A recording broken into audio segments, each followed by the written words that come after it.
Hello दोस्तों, स्वागत है आपका। दोस्तों, आज हम बात करेंगे आपकी असाइनमेंट EPC 1 जो आपका कोर्स 12 है। देखिए, ये आपका कोर्स 12 है, इसकी असाइनमेंट है EPC 1।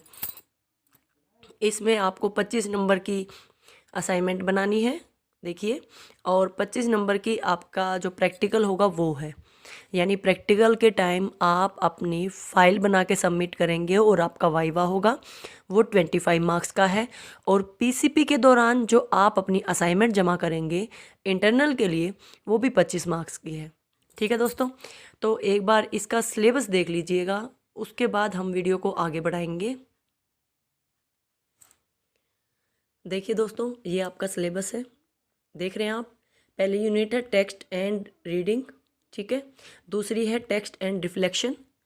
और जो ये यूनिट 1 के दोनों पार्ट थे, और यूनिट 2 है, उसके अंदर आपके 2 टॉपिक हैं, कम्युनिकेटिव रीडर, इंटरेक्टिव रीडिंग, ठीक है, और एक्सप्रेसिव रिफ्लेक्शंस। आपको इस सारे टॉपिक्स में से किसी एक टॉपिक के ऊपर असाइनमेंट बनानी है, ठीक है। आप अपनी चॉइस के अकॉर्डिंग कोई भी असाइनमेंट बना सकते हैं। मैंने आपके लिए जो असाइनमेंट चूज़ की है वो यूनिट 1 की टेक्स्ट एंड रीडिंग की चूज़ की है, ठीक है। इसके अलावा आपको एक बात बताना चाहूँगी, इसमें नीचे देखिए आपको दे रखा है सजेस्टेड एक्टिविटीज़।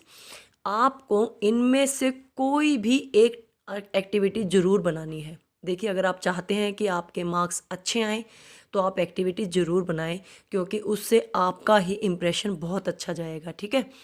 तो आप इसमें किसी भी टॉपिक पे बना सकते हैं। देखिए, 2 टॉपिक तो यहीं दिए हैं, और जो आगे एक्टिविटीज़ हैं एक बार वो देख लेते हैं। देखिए, ये आपके सामने लिखी हुई हैं, ये बहुत सारी एक्टिविटीज़ हैं। आप इनमें से कोई भी एक्टिविटी चूज़ कर सकते हैं जो आपको आसान लगे बनानी। जैसे कि एक आसान ये भी है, make a list of reading books of diverse text and classify them under headings. मतलब आपको एक लिस्ट बनानी है कि आप जो डाइवर्स टेक्स्ट की बुक्स पढ़ें उनको अलग अलग हेडिंग के नीचे लिखें कि ये इसकी है, मतलब आपने ये एक्सप्लोरेटरी लिखा है, नरेटिव लिखा है, मतलब जो आपने स्टोरी पढ़ी है या जो आपने बुक पढ़ी है वो किसके अकॉर्डिंग है। अच्छा, एक इसमें है प्रिपेयरिंग अ वोकेबलरी बुक। आप कोई भी 50 वर्ड्स की वोकेबलरी बुक, मतलब छोटी सी एक आप मान लीजिए डायरी बना लीजिए। उसकी शेप आप कोई भी ले सकते हैं, ट्रायंगल ले सकते हैं, रेक्टेंगल ले सकते हैं, हार्ट ले सकते हैं, लीव शेप ले सकते हैं। उसके अंदर आप 50 वर्ड्स लिखिए।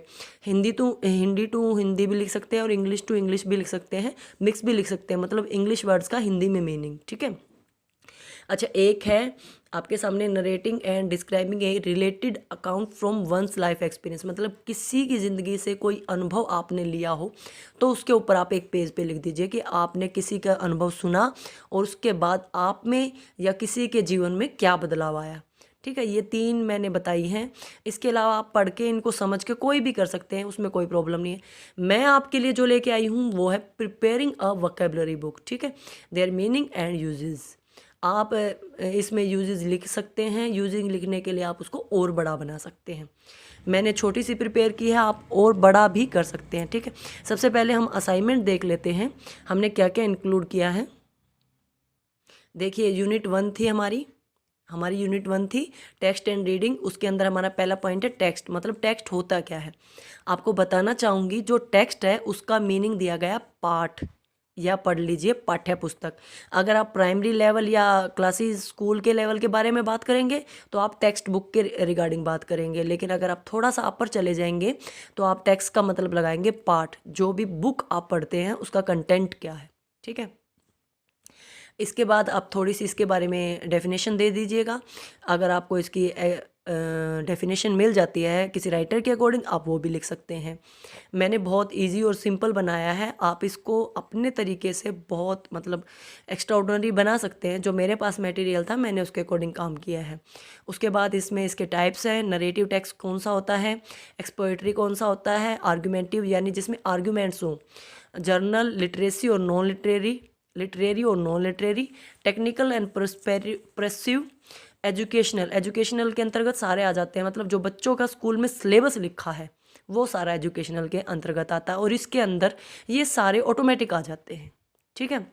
तो पहला पेज हमारा हो गया। इसके बाद दूसरा पेज देखिएगा।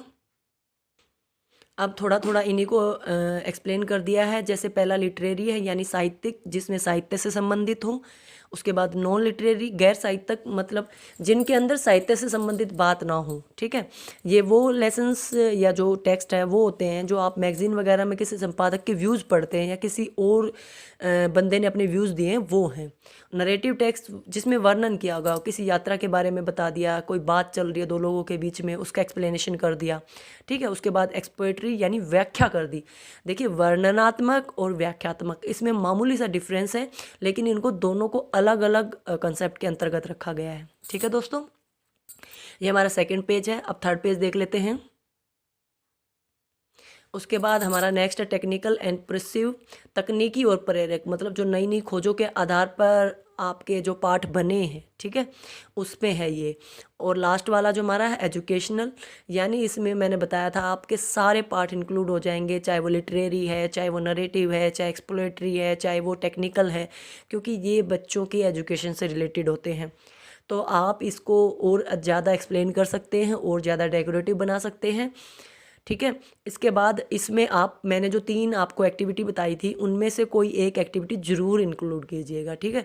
आप पीडीएफ बनाएंगे तो एक्टिविटी की आप इमेज लेके बना सकते हैं। अभी मैं आपको एक्टिविटी दिखा देती हूँ जो मैंने प्रिपेयर की है, और आप शेप कोई भी ले सकते हैं। मेरी है 50 वर्ड्स की वोकैबुलरी बुक। मैंने सिर्फ मीनिंग लिखे हैं, आप उनका यूजेस यानी उनको वाक्य में प्रयोग करके भी दिखा सकते हैं, ठीक है। चलिए देखते हैं।